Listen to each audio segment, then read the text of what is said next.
Too much purple.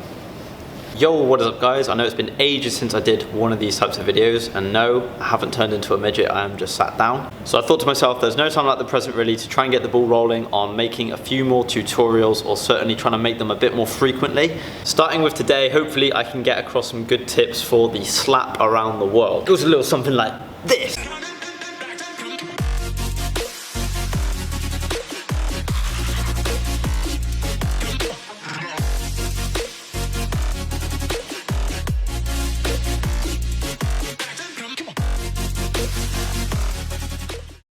Okay guys, so with the slap around the world, or the pixie slap, or whatever you want to call it, there's a couple things I want to show you and talk about before we move on to the trick itself that I think are really going to help you with learning this trick. Starting with this simple blocking move here, this will help you get to grips with what is a good starting position for the trick, as well as what part of your foot is actually going to be making contact with the ball.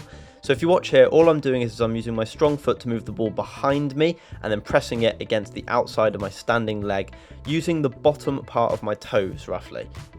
And when you have a go at this, move the ball back up into the air in a slap type fashion to finish. Do it at a speed that you feel comfortable with, but make sure you don't rush the part with it securely between your ankles before you begin, otherwise you might find that it will slip away. And the other thing worth mentioning and working on is a good old slap. Practicing doing a slap from kick-ups really helped me improve generating an adequate amount of power and height on this trick, and as you might notice, this is what a slap around the world starts and ends with. But also it helps with coordinating good positioning of the ball against your standing leg and your feet placement.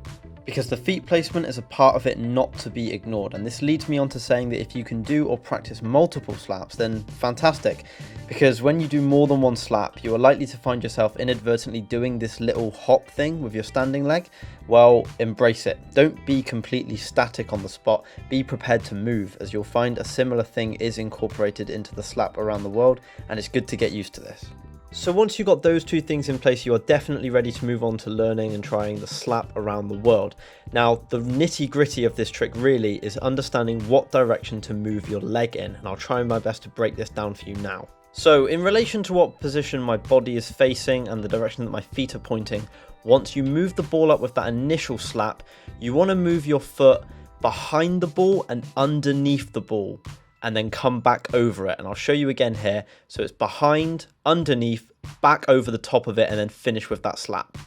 So maybe even at first just don't use a ball at all, or use a ball and let it bounce, or use a balloon, or honestly do whatever you feel you need to do in order to learn the motion, because once you've got this, you're away. The hardest bit is just understanding the motion and direction to move your leg in for that revolution. The only other tip that I will say is, when you're doing, say, a lowers trick, for example, and you can do it at various different heights, and you can adjust the speed of your revolutions accordingly. Well, with this trick, that's definitely kind of not as much the case. Because of how close to the ground the ball is when you start this trick, it's kind of a one-size-fits-all policy. So one thing that you're going to have to make sure you do is to make sure you consistently move the ball up to roughly about the same height every time you do it.